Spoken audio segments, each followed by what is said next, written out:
are back. If you're back with us, thank you so much. If you're new to the Doc Talk Podcast, give this video a like. We like likes. If you want to make a comment about anything we have to say, just go ahead and leave the comment in the comment section. And, of course, subscribe to the Doc Talk Sports YouTube channel. We're only 100 away from 5,000 subscribers. Now, in the YouTube world, that's not very much, but, we don't spend any money on advertising or anything like that. It's just organic. Almost 5,000. That's not bad. I'd take 5,000. Yeah, I'll take 5,000. Owen had a good idea. Owen's full of good ideas. He is full of good ideas, and what we may do is either after the USC game or after the Wisconsin game is do a live podcast. We could do it in here, right, Owen? I think we could do it in here. We could take phone calls. People love live podcasts. Yeah, I mean, we can take phone calls. Who knows what Nebraska's going to be like in a couple weeks? Because let's just cut right to the chase, Rob. They shit the bed yesterday. Big time. They shit the bed. That was fucking bullshit. Man. That was a horrible game. This one bothers me more than the Indiana one. Because Indiana's good? Well, number one, Indiana's really, really good. The other thing is that you would have liked to have seen Indiana be a wake-up call. You would have liked to have seen the Ohio State game be hey, here's the caliber of team you can hang with if you heed that wake-up call. And the UCLA game was just snooze button. They went back to the snooze button. It's just incredibly disappointing the way they played that game against a team that has some athletes, does some good things. I mean, we talked about the fact that there's some things you can't sleep on UCLA with. And those exact things, I mean, we're going to go over in the diagnosis this week. You can go over the UCLA plays we diagnosed and where that showed up and haunted Nebraska. I mean, it was almost weirdly cryptic for me to look at those plays. Well, you bring up a good point. I mean, I think some people watch the diagnosis and go, that's very simplistic. You guys are just doing some basic stuff. It's basic stuff that's been haunting Nebraska and causing major concerns. And a lot of this are things that when we look at these teams and do the diagnosis because we started doing not just a post-game diagnosis, we're doing hey, here's things to look for. We're looking at stuff that we're worried is going to haunt Nebraska. It's like, where are the problems going to be for Nebraska in this game? Who's going to cause issues for our team? That's the kind of thing that we're looking at, and that's why we're doing it. And those things, I mean, it couldn't have been more spot on for the UCLA game. Okay, I'm gonna go right to the direct question. Does Nebraska have a coaching problem? And I'm not talking Matt Rule. I'm talking everybody on the staff. Does Nebraska have a coaching problem? Because we're seeing stuff, and you can't use Scott Frost and Scott Frost players as an excuse anymore. You just can't. Not when the week before when Matt Rule says, that was a championship mindset. That was the first time since he's been coached they had the championship mindset. And you turn around and you have a horrible mindset. Does Nebraska have a coaching problem? And if so, where? Well, I'm going to say yeah, because you've got stuff that you need to see fixed. Now, and here's the thing that I started harping on. I mean, it used to be penalties, turnovers, special teams miscues. We're still seeing that stuff. It's the repeated mistakes, and we'll go over that with some of the diagnosis again this week, where some of these repeated mistakes that are really, really starting to bother me a little bit, that I do start to worry about. What's happening behind the scenes, and why are some of these things not getting corrected? It doesn't make any sense. No, the defense for the most part, I'm still pretty high on Tony White and his staff. The tackling is against solid teams. The tackling's been an issue. I mean, when you look at Nebraska's losses, maybe not the Ohio State game so much, but absolutely the Illinois game. You look at the UCLA game. Tackling was an issue. These were things that were problems for Nebraska that got to get cleaned up if they're going to win some of these close games. Here's what doesn't make any sense, and it should drive every Nebraska fan absolutely crazy. Nebraska, one of the best rush defenses in the country. We're talking top 15. I think they're in at 13 this week, even afterwards.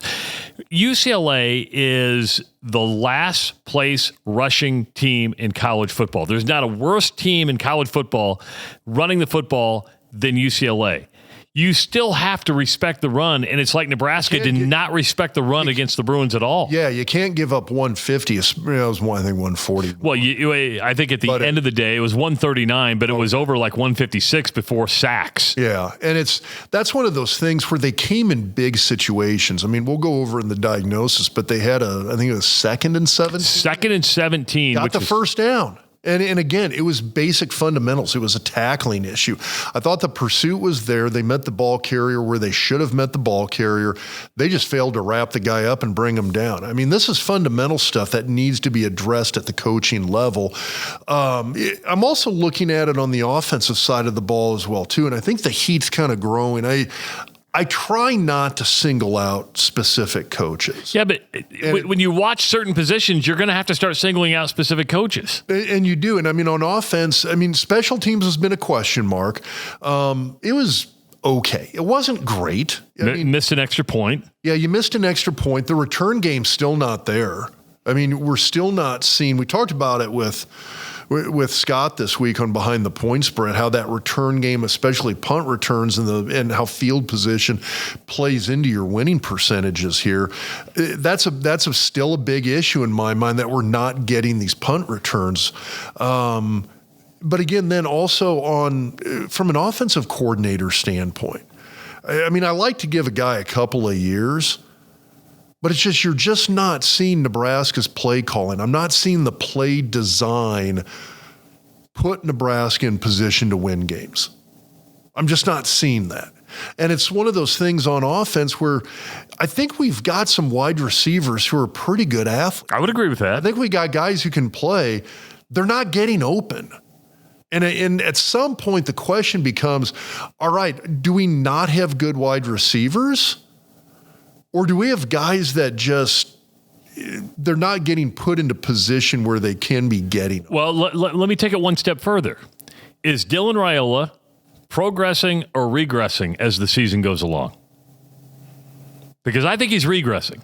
It's easy to say that. I'm not sure he's regressing as much as when Nebraska's playing some better teams. I thought the strength of the schedule was in the second half of the schedule. I mean, you look at the front end, and I mean, the strongest team Nebraska had there was Illinois, who's, I think, a good, solid team, but they're not a great team. And it was a game Nebraska, again, I hate the word should.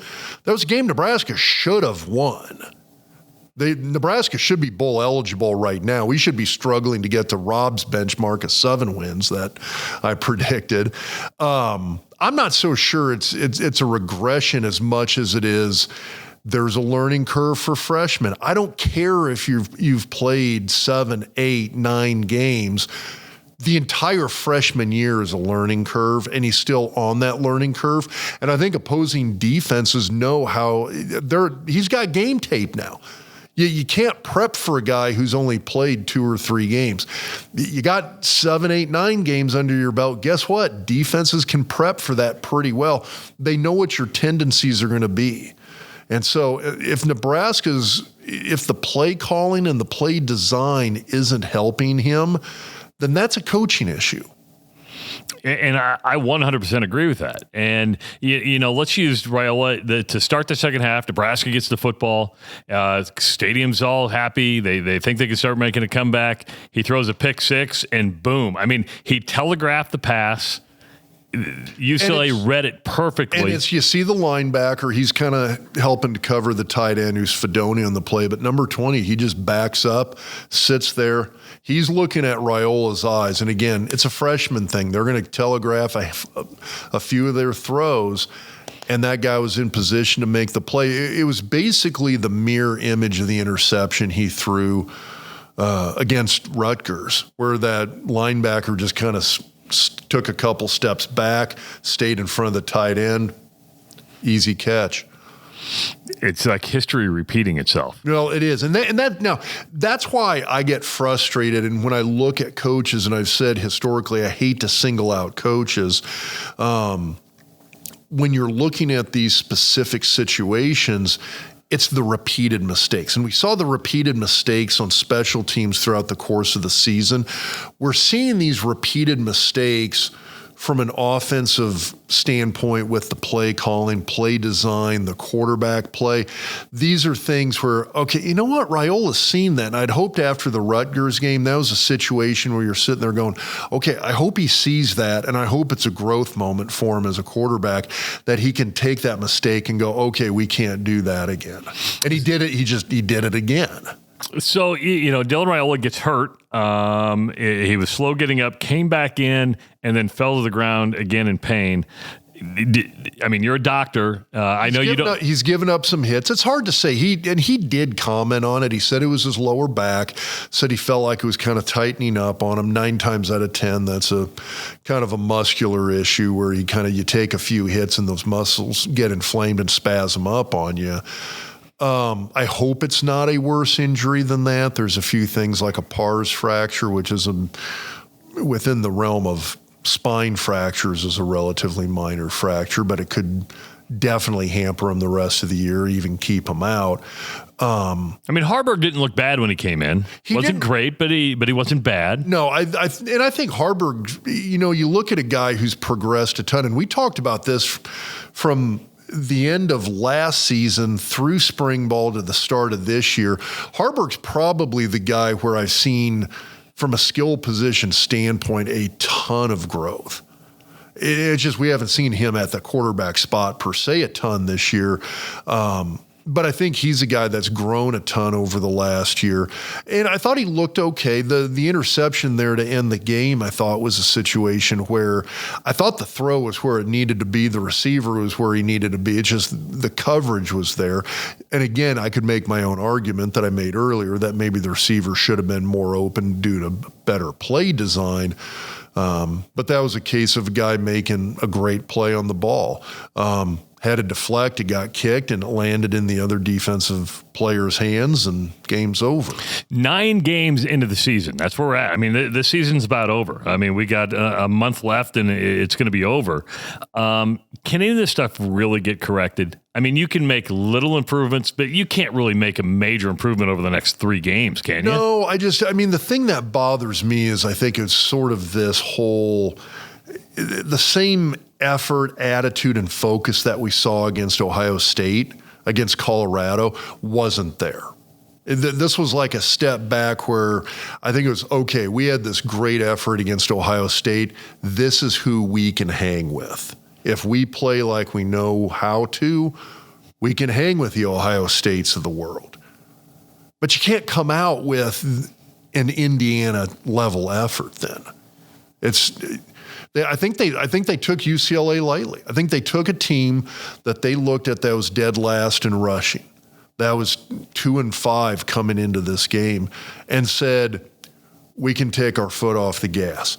We talk about the margin of error for a team like Nebraska. We talked about it last year. We've been talking about it this year.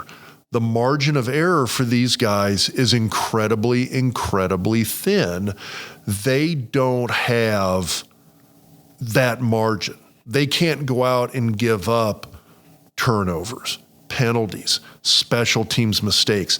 They can't come out without, and I know max is 100%, but this is a team that's got to come out 110% every single game. And if they don't, they're going to get beat by a bad team. Because let's face it, Nebraska is not a good team. No. I think they've got good football players. I would agree with that. There's some very, very good football players on this team. They're not playing good football. So if you've got a group, okay, if you have good players and they're not playing good football, you either have a coaching problem or you have a culture problem. And it's probably, and again, I think there's a little of both. I think there's still a culture that that Rule's trying to build there. And again, that takes time. You look at Matt Rule teams. When he got hired, in my mind, I thought, okay, we're going to be, my hope is that by year 3, we're going to be pretty good. I think Dylan Raiola shows up. Nebraska races out to a 5-1 start, and all of a sudden everybody's like, oh, we're pretty good. No, we're not. We just played the weakest half of our schedule is all. But this is a team that it's not a very good team yet. Some of that is culture, and that's going to take a few years. I think there's sort of a developmental sense in terms of learning how to run things under Rule that these guys are still learning. I do worry about the coaching staff a little bit. I do worry about the offensive coordinator with Satterfield. Is this one of these things that are guys being put in the best position to make plays? I'm not sure they are. A lot of people are calling this a Cosgrove situation again. To refresh people's memories, we're talking about Kevin Cosgrove, who Bill Callahan held on to through hell or high water, was not going to budge on a defensive coordinator, but everybody knew needed to be fired because he was loyal. I respect loyalty, but when you're the CEO of a multi-million, $100 million, $200 million business, which Nebraska football is, you have to toss loyalty aside and go full Godfather and say it's not personal, it's business, and Matt Rule, you have to win. Yeah, we need to see need to see improvements, and we're just not seeing it. I'm seeing the same mistakes happening on offense. And again, I understand it's a true freshman quarterback. You can be the best true freshman quarterback in the nation, but you're going to have to be able to have some people around you pushing you in the right direction and developing you in the right direction. I'm not sure we're truly seeing that quite yet. We had a lot of emails come in after the game, and I'm going to read one. It's going to take me a little bit to read it, but I want to get your feedback on it. This came from Tony, and he goes, I have to get this email in before you guys record, which he did, and put about 6 points out there, and just listen to what the points are. And then give me your comments after I finish them up. And he's going after the crowd, going after the fans. Number one, they tried to push their own angst and nervousness of not going to a bowl game in 8 years onto a struggling team that needed its home fans to support them. Literally acted like they knew more and could play better football than the actual players and coaches. This is the third one, counted down the play clock out loud when it got below 5 on multiple occasions. It was similar to a basketball crowd and the shot clock, except if all Dylan has to do is jack up a 3 before he reaches 0. We're unbelievably loud when Nebraska was on offense, both in the huddle and at the line of scrimmage. Yelled out asinine things, put in Harburg, don't let Dylan throw any more passes. And then 6, booed their own team at home when things didn't go their way. A little petulant child. Obviously isn't the way Nebraska fans are supposed to act. Please address this if you can. Husker Nation would greatly appreciate it. There you go. You got 6 points. Wow. So just fans in general. I mean, at some point as a team, you've got to rise above it, whether it's your own fans or the opposing fans.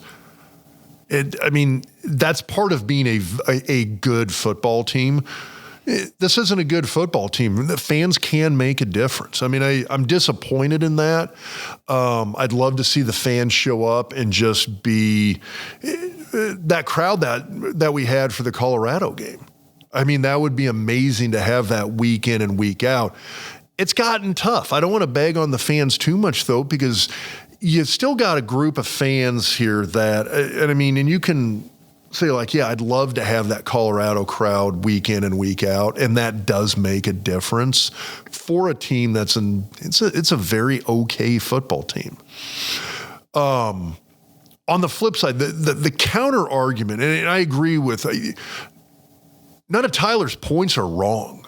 Oh, I could counter him, and I'm going to when you're done. Well, he's correct. The counter to it is, number one, what I just said as a team. You've got to play whether you've got great fans, bad fans, full stadium, empty stadium, home, road. You've got to go out there and perform at that highest level no matter what. Here's the other counter. You've got a group of fans that, I understand there's the whole sellout versus attendance, like who's actually showing up. Here's the thing. You got a 90-plus thousand seat stadium. For a bad game, poor weather, they're still putting usually about 80,000 people into the place. They're selling 90,000. You still got 80,000 showing up week in and week out for the better part of the last 20 plus years that Nebraska's been a middling to poor program. That says something. It does. It's one of those, at that point, you say, well, the fans have earned the right to voice their displeasure, and I'd say probably to a degree, but they're still showing up, and I will grant them a lot of leeway for no reason other than the fact that when I played down in Lincoln, again, I'm not trying to go all back in the 90s, but when I played, it was 76,000 seats. We've now got 80,000 people showing up week in and week out to watch a mediocre product. I'm going to grant them a lot of leeway if 80,000 people are going to show up to watch what we saw on Saturday. Well, let me take that a step further, and this is me going to pontificate for a couple minutes here. You sign with Nebraska because you want to play in front of 85, 92,000 people, right? When they bring in recruits, you want a loud crowd, you want a boisterous crowd, you want one that cares. I'm going to pay Nebraska fans a compliment here. Nebraska fans are pretty smart. They know their football. They've seen really good football. They've seen really bad basketball or football. Nebraska fans are smart. I don't think counting down the play clock is distracting. I think it helps a little bit because there's many times you're sitting there going, you better get this thing off. You better get this thing off. They're not doing it to be distracting, and I don't think that's a negative. Let's talk about the booing. Fans have a right to boo. And I know this is going to piss some people off. We live in an NIL age now. You have paid players. And Gino Ariama from Connecticut said it best. He goes, let's stop calling this student athletes. Let's stop calling this. He's right. Yes. He's right. These are professional players. They are professional players. And when you have fans that are spending not hundreds, thousands of dollars a year, The lowest fan is spending thousands of dollars a year. The highest fan is spending tens of thousands, maybe even hundreds of thousands of dollars a year to pay for a product. And if you're giving to the 1890, you expect production. So if you are investing and you want to be entertained by that and you're not entertained, you have every right to voice your displeasure. Every right. Well, am I wrong there? No, I don't think I am. So here's the thing. We've seen a transition now where college sports have progressed. I mean, it's basically junior NFL football. Yes. When I was in the NFL, guess what? Those guys were paying your salary, the fans. And you played in New York, man. Yeah, I played in a tough place to play. It's tough for the home team. There's an expectation there, and if you don't live up to that expectation, the fans are going to let you know about it. Ask Aaron Boone, who's the manager of the Yankees, what it's like to manage in New York. Ask him these players who play for the Yankees that don't produce. If you're in Philadelphia's a horrible place to play. It's brutal. It's brutal. Any NFL city, if the team lays an egg on the field, home team's getting booed by their fans. It's not one of these, hey, and here's the other thing. This is an NFL mentality that I'm going to talk about right now. When the home fans boo you, it's not like the ref made a bad call and you're booing the ref. Like you're pissed off at that person, which when it's the ref and you boo, it's kind of personal. You can't take it personally as players when you are paid, when it's professional football and you're getting booed. They're basically telling you, hey, this isn't what I paid for. Nothing personal, but this isn't what I paid for. And when you play Ohio State close and then you play a team as bad record-wise as UCLA, everybody showed up at Memorial Stadium on Saturday expecting a win over the Bruins. They expected Nebraska to come off that game against Ohio State, perform at that high level. You're taking on an inferior team record-wise. Obviously, we learned not an inferior team on the field. They expected to watch a team come out and just fired up, ready to go to build off what they did against Ohio State. 100% agree. And I think that was the expectation. And that's like I said, I think you saw a team that came out sleepwalking, didn't answer the alarm against Indiana. You saw them come out against Ohio State, and it was okay.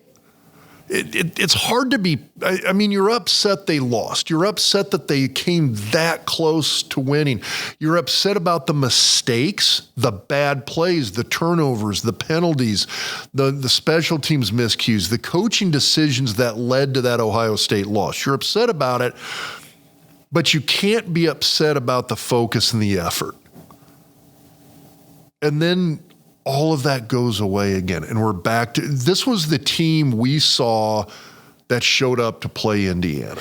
But looking back, and I know it was a blowout. Indiana's a really good football team. They're a great team.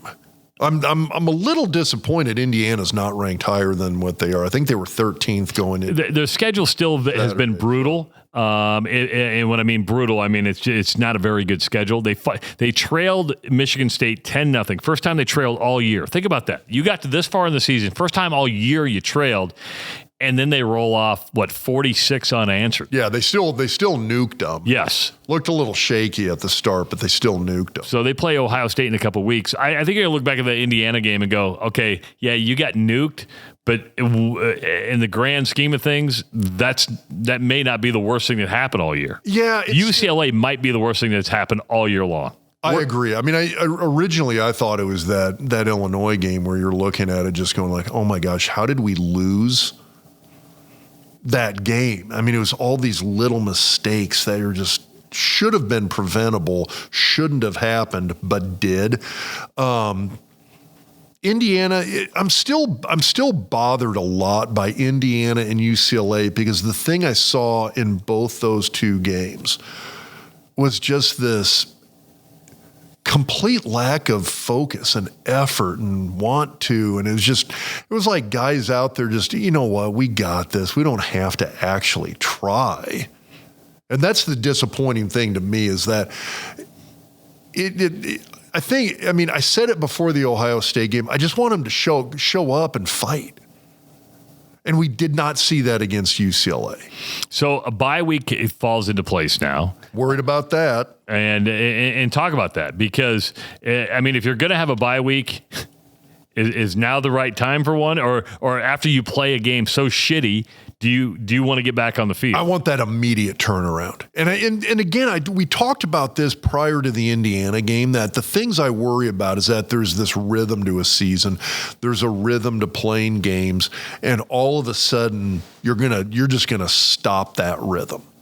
And I think especially with a game like this where you really had a bad effort, players want to get back out there and they want to play right away and they want to correct it. I mean, you want to get stuff corrected quickly, and we're not going to have the opportunity to do that. And I almost feel like with the bye week, you get far enough away from the stench that motivation to correct that goes away. Yeah, I never thought of that. Like all of a sudden now they're going to go through a bye week. They'll maybe have a scrimmage on Saturday. They'll kind of think about it a little bit. The farther you get away from that crap performance, the less it serves as a motivating factor just because it's just not there in the forefront of your consciousness anymore. 3 games left for the Huskers. You've got USC, you've got Wisconsin, and you've got Iowa. You could easily lose all 3. They're not going to win all 3. I don't think they win all 3. What if they come out with the same performance they had against Ohio State? I mean, I think the Iowa game's the toughest one. I would agree with you. On paper. I say that on paper. Watch this. They'll beat Iowa to go to a bowl. After they'll lose to USC and Wisconsin. I'm not wearing my Hawkeye hat right now. After watching them against Wisconsin last night and the way they're able to run the football, and they run the football really well, and their offensive line was an absolute beast last night. Iowa's the toughest game. I think Wisconsin's the most winnable game. One, it's at home, and Wisconsin gave up 329 yards rushing to Iowa last night. Again, you're looking at a Nebraska team that's playing on these incredibly thin margins with everything, talent, culture, getting used to a new coach. It's still only year 2. These guys are still learning systems, and they're learning complicating layers to these systems. It's not like everybody throws everything in year one, and year two, you're off and running. It can still take time to really kind of conceptually get some of this stuff down.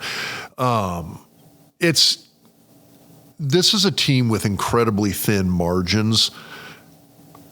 And if they come out, I mean, any of these games, I'm so worried about right now because it's not, well, here's the other thing.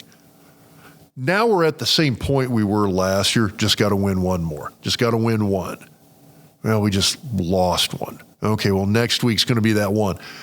They lose to USC and all of the, I mean, it's every game, those nerves are tightening up more and more and more, and they're feeling that pressure more and more because I really do think getting to a bowl game is a pressure thing for this team. It's something that I think the players are looking at and going, okay, you look at all of the goals that they're going to set going into the season. Well, with every loss, another goal gets knocked off the table. I'm gonna put this in layman's terms, and this is what I know about Nebraska, and it's a negative, and that is I'm going to use a boxing term. They can't take a punch, and you've seen a lot of boxers that had talent that could land a punch, and if they landed a punch, they were going to win the bout. But if they got hit, they didn't know how to react. They get staggered a little. Ohio State knows how to take a punch. Ohio State fell down to Nebraska. Got back in it, won the game. Fell down 10-0 to Penn State. Looked really good. Made some adjustments on the offensive line. They moved a guard to tackle. A guy who's going to be an NFL guy said, hey, I'm a team guy. Tell me where you want me to play. They moved him to tackle, made all the difference in that Ohio State offensive line. Nebraska, if you're USC, if you're Wisconsin, if you're Iowa, you're looking at Nebraska saying, all you got to do is punch him in the mouth. Punch him in the mouth, get a score, get up on him. They can't take it. And I think that's an accurate description. They don't handle pressure well. This is a team that's going to get late in a game, and if they don't have a couple score lead, they don't handle that well. Can you coach that? How do you practice or prepare for pressure situations, or is that just an athlete's mindset? A lot of it's athlete's mindset. I mean, one of the things, and I'm going to throw a caveat in here at the end, but one of the things Osborne always preached was, I mean, he had the book he wrote, More Than Winning. When we looked at the goals for a game, you never saw win the game as a goal each week. It wasn't up there on the big white marker board of goals for the week. You would think it'd be up there. But winning the game was never the goal. It was always these performance and focused-based analytics and parameters that he wanted us to hit. And if we hit those, you were going to win the game. I mean, I went into a game, most games I played at Nebraska, my biggest concern was never winning the game. It was these 1,000,001 little things I had to do. Hey, on our zone blocking schemes, I got to make sure that first step is correct. That second step's going to have to be spot on. My hand position's going to have to be correct. My pad height, head height, how I'm dropping my hips, all of that has to be correct. I was more worried about these 1,000,001 little fundamental things that I wanted to get right for me to do my job correctly. That's what I was worried about. I was worried about assignments. I'm worried about, okay, that linebacker's cheated inside. I'm coming out here to the defensive end. If that linebacker's cheated a little more outside, I'm going to the linebacker. It's these little assignment adjustments I was worried about. It's these technique adjustments and technique fundamentals I was worried about. I wasn't worried about winning a game. I wasn't worried about the guy across from me beating me. Now, when that's your mindset, there's not all of a sudden winning the game, all of a sudden that pressure's gone. You're not worried about winning the game very much. You're worried about these 1,000,001 other things. That's a dangerous team. If you got a team that's not worried about winning, that's a dangerous team to play. And Osborne really instilled that hard. Now, here's the caveat. we also won 90+% of True. the games. So that takes a lot. I'll admit that takes a lot of the pressure off of you when you're playing alongside all of these amazing players. I mean, when you got Joel Wilkes or Brendan Stye or Aaron Graham that you're lining up alongside. You got Tommy Frazier behind you. You got Lawrence Phillips behind you. Damon Benning, Clinton Childs, Corey Schlesinger, a Makovic brother. When these are the guys you're playing with, when you've got a defense that you know, if you make a mistake on offense and have a turnover, you've got a defense that you know can be the eraser for that mistake. They're going to go up there and erase that for you. You got special teams that can make up for those mistakes on offense. That helps a ton. So it's that kind of stuff plays into it as well, too. But the fact that we weren't sitting around worried about winning games makes a huge difference. That's a massive amount of pressure that's not there. And the entire culture of the program in that era was that you weren't worried about winning. It was these million and one other things that you were worried about. And I think that helps. This is a team that's worried about winning. Right now, I guarantee. Because the weight of the state is on each and every one of these players because they're worried about some stupid bowl game. I mean, I was thinking about this. And I will say this. It's not stupid. That is important because I'm sitting here going, these guys need that extra month. They need to start stockpiling these months year in and year out every year because that's how you get good and stay good.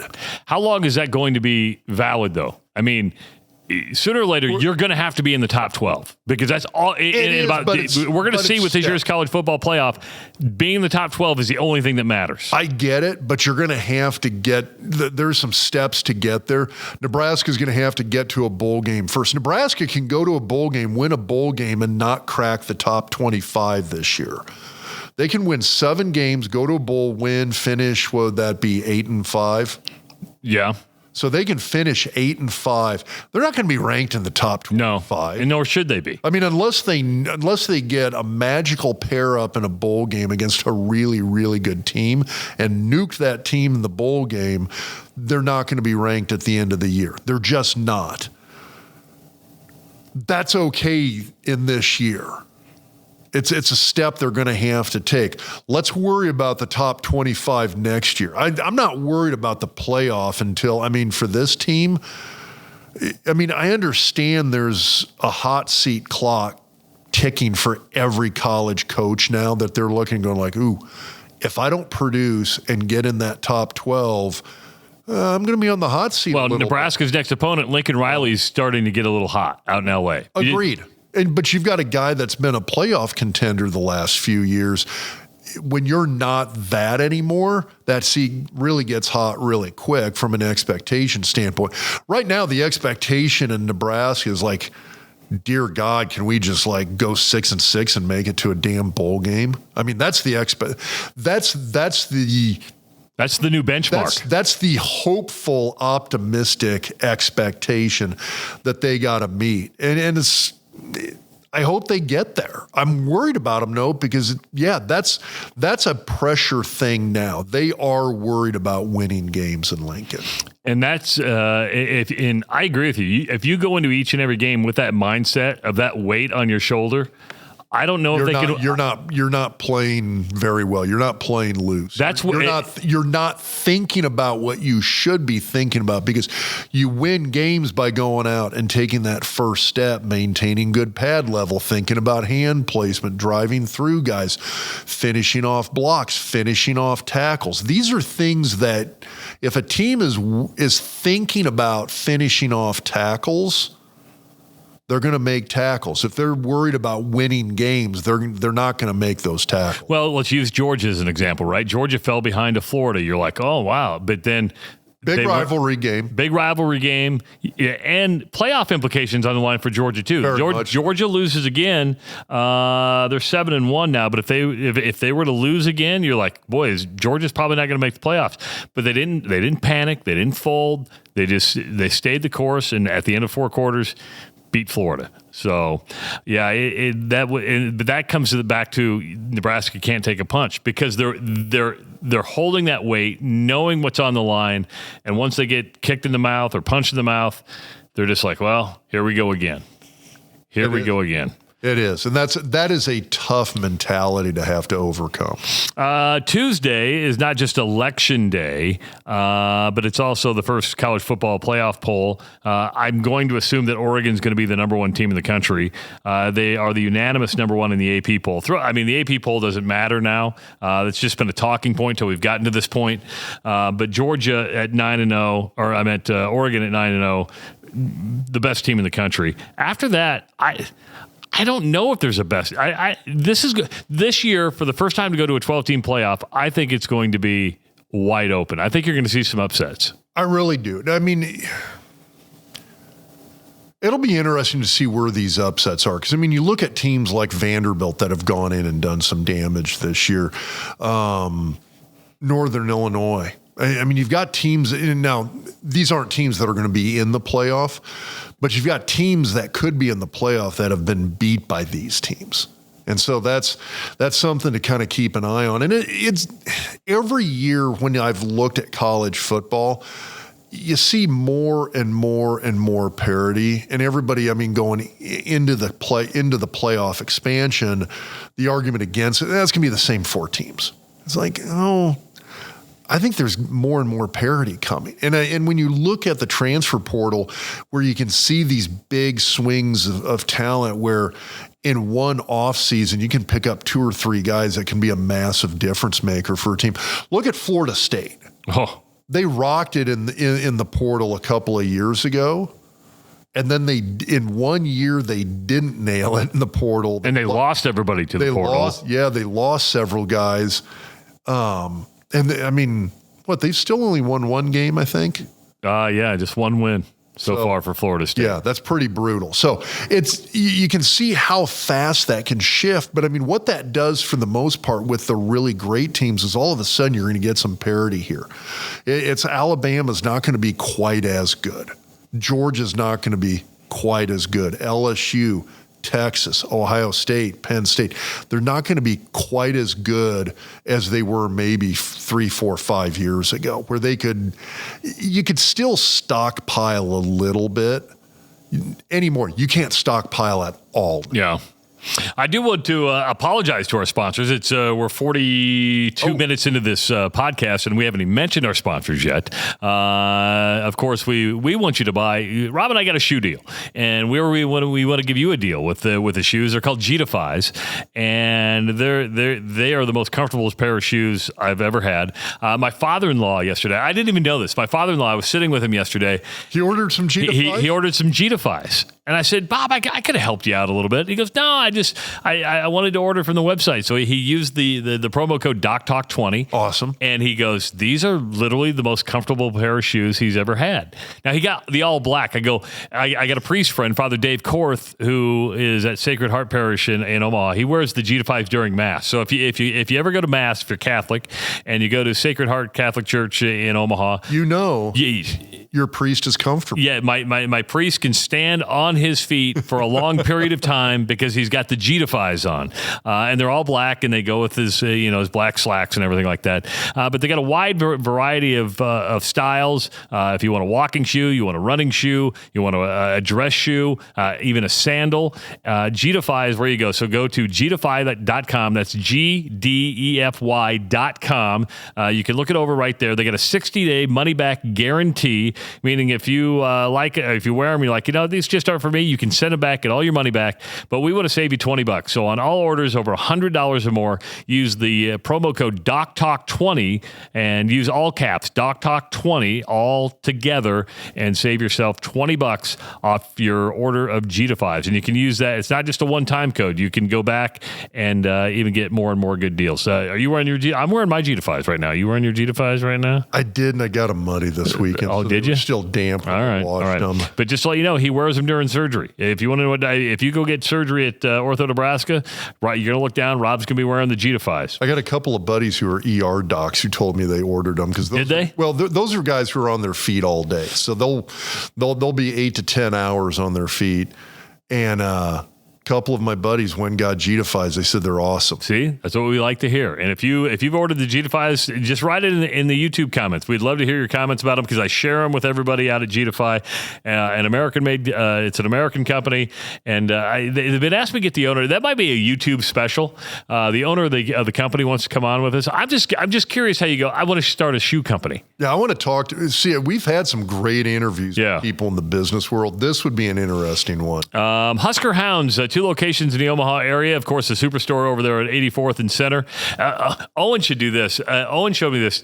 On Google Maps, you can go back in history on Google Maps. It was a little thing that Owen found today. Oh, I did not know. Yeah, so he was going back through like all the streets, and where we're sitting right now at MCL Construction, he pulled up 145th and Giles. There's nothing here. I mean, there's literally nothing here. But he started going down all these streets. You can go down to the old 84th and Center and see an old Hardee's, which is now Husker Hounds. So back in 2007, I'm sure that was still a Hardee's, but it's now Husker Hounds. Red everywhere. Of course, you've got one home game left, but basketball season's right around the corner. You're going to have volleyball. That's the bright spot. Wrestling, women's basketball. So, and of course, start getting ready for baseball and softball as well. You can shop online at huskerhounds.com. Go in and tell Scotty Strunk you heard about him right here on the Doc Talk podcast. Connor Orr, everybody needs a lawyer, right? I mean, I'm going to need a lawyer. I'm going to have to start estate planning because I got to leave everything to the kids. Make sure it's divided equally. Make sure everybody's happy. So I'm going to need a lawyer. You're going to need a lawyer. Go to orlawgrp.com. That's orlawgrp.com. And Connor's a big sports fan. Now he's a J-Sker, so don't hold it against him. He likes Creighton basketball, loves Husker football, but he's also a big hockey player. Actually, he played hockey growing up. Big UNO Maverick fan as well, and just an all-around for a ginger, all-around nice guy. He is. You got to watch out for those guys. Yeah, you do. You really, really do. A lot of upsets in college football this last weekend, Rob. I mean, Iowa State got knocked off by Texas Tech. Texas A&M got blown out by South Carolina. That one wasn't even close. That one surprised me as well as Texas A&M had been playing. Yeah. That one caught me off guard. The Iowa State one, I'm not sure that surprised me. Oh, it did me. Did it really? Yeah, it did me. I don't know. I always feel like right when I feel like Campbell's on the cusp of going from having a good team to like, ooh, this is going to be a truly special team, they lay an egg. But you know when they laid the egg? Coming off the bye week. They had a bye week. There you go. And bye weeks. I hate bye weeks. And again, I'll say this. It's for real. I cannot stand them. SMU knocked Pittsburgh off the unbeaten ranks. Yeah, although that was a pretty tight one. I mean, because we covered that game on the behind the point spread with Scott Spreitzer this past week. That was a 20 versus 18 matchup. Yeah. I think SMU was 20th. So you've got a couple of teams ranked fairly close to each other. I thought that was a fairly evenly matched game. The thing that surprised me with that game was that Pitt's quarterback was coming back from injury. The Holstein kid, yeah. Yeah, and I thought that was going to be the big difference maker. Louisville went to Clemson and knocked off the Tigers at Clemson. That's another upset. And it is, although that was one of those ACC matchups where I'm still feeling like the ACC is all smoke and mirrors anyway. Like, I'm shocked that Miami hasn't given up at least three losses at this point already. Should have lost to Virginia Tech. First half of that game, Duke was right there with them in the first half of that Miami game. Miami up to number 4. You look at the top 12 in the AP poll. I think they're the weakest number 4. It's just you got to give it to them because of their record. LSU and Alabama play this weekend, so that's going to be an interesting game. That'll be a big one. The loser is going to get knocked out, right? Loser of that game is out of the playoff. Notre Dame sitting there at number 10. BYU unbeaten at number 9. I kind of feel sorry for Indiana because it's not a blue blood in football. If they lose to Ohio State, most likely not going to make the play. That's a tough one because they were 13. Where are they at in this week? This week, Indiana is number 8. Now, if they play Ohio State close. Yeah, I mean, if they lose to Ohio State, look good. And I mean, kind of like if they lose to Ohio State like Nebraska lost to Ohio State, and then win out the rest of the way, I think they still finish in the top 12. I hope so. I would like to see that. I think people are kind of, because that was a big jump for them to go from 13th to 8th. I mean, you're jumping 5 spots. That's a pretty big jump. I think all of a sudden people are looking at Indiana and going, okay, that's a pretty darn good team right there. And if they play Ohio State tough and still lose, I don't think the polls penalize them that much. Right now in the Big Ten, Oregon number 1, Ohio State number 3, Penn State number 6, Indiana number 8. So there would be 4 teams. Yeah. Those are probably the 4 realistic teams that can get into the play. And that's why I'm talking when we're talking about Indiana, because Penn State has some wins that are a little sketchy looking. They've got a couple of wins that were not blowouts. I mean, USC is a great example. They lose to Ohio State. They didn't. I think the pollsters are getting a little smarter here.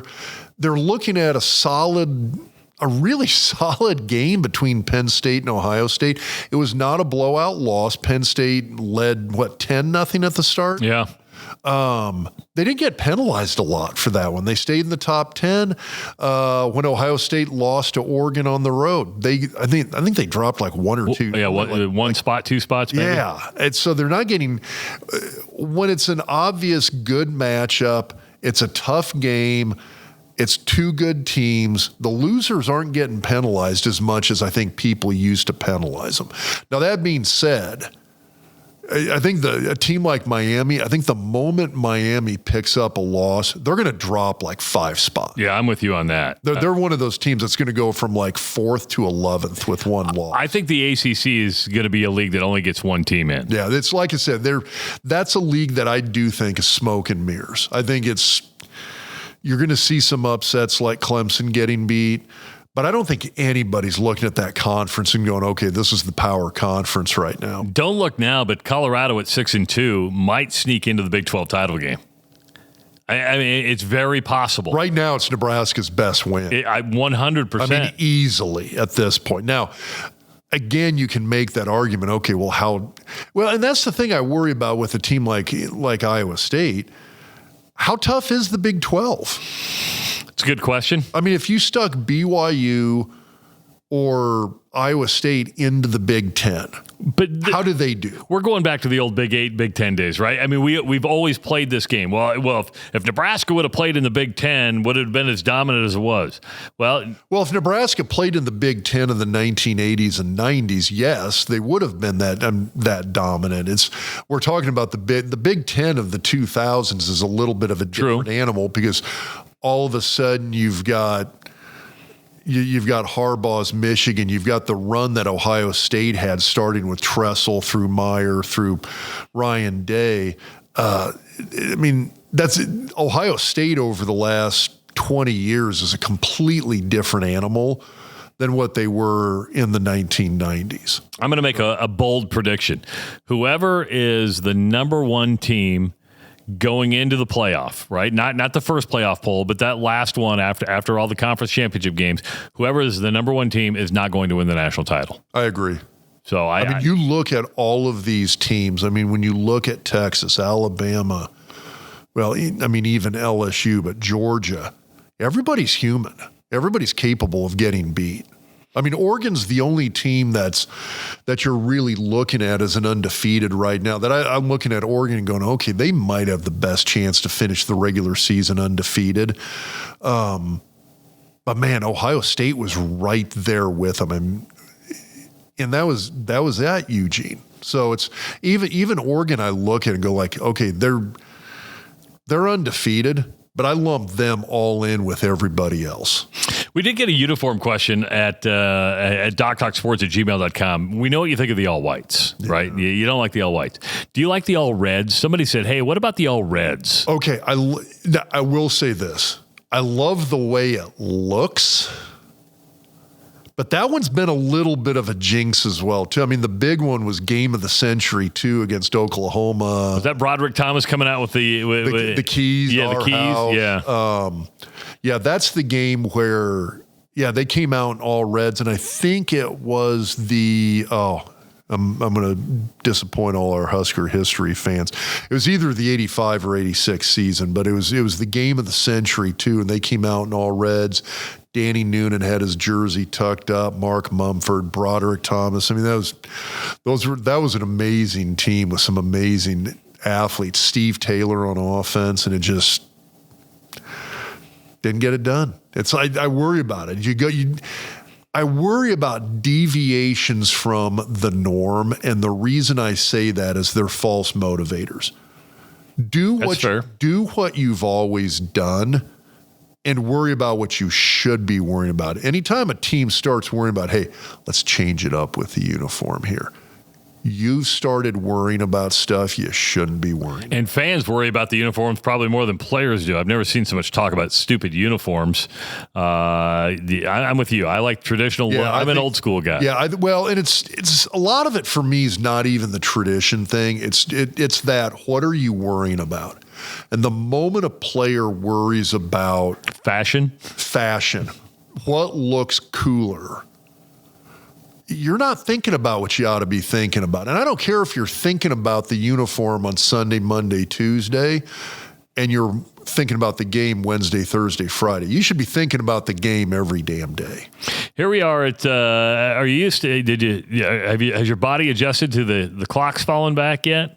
Because it feels like really late right now as we're recording. Well, you look out the windows, it's dark. It's super dark. Dark. So I want daylight savings time year round. That's what I want. I don't want where we're at now. Everybody's like, well, we should keep it here and not spring forward. I like springing forward. I'd like to spring forward and then just stay there. Yes, that's what I want. This is the thing that drives me nuts, because this is the time of year when I get up and go to work, it's dark out. When I get home at night, it's dark out. It's like you live in Alaska. Little bit. It is fun. It is funny because we got to talk about this. Yeah. But yeah, there's at Ortho, Nebraska, there's a big glass walkway that connects two portions of the facility.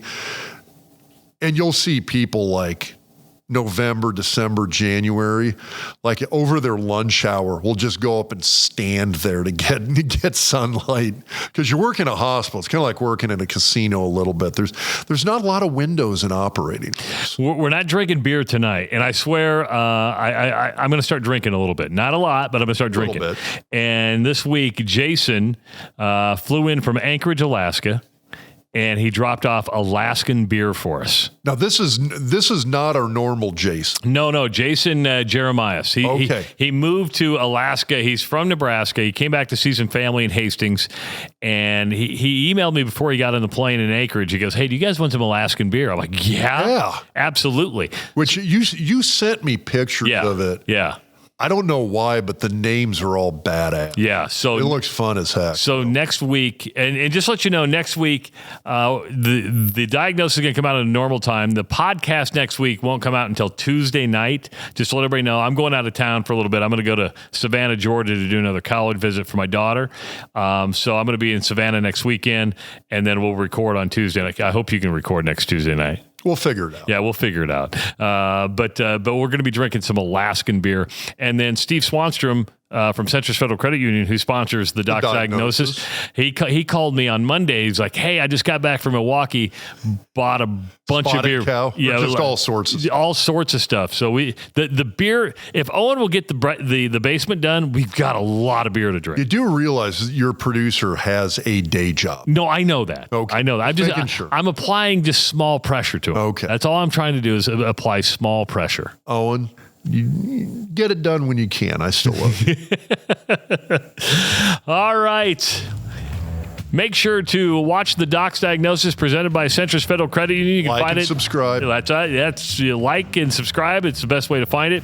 Also, coming up Wednesday night, it's Behind the Point Spread with Scott Spreitzer. And if you missed last week, he went through a great thing on field position. It really broke it down on how valuable field position is.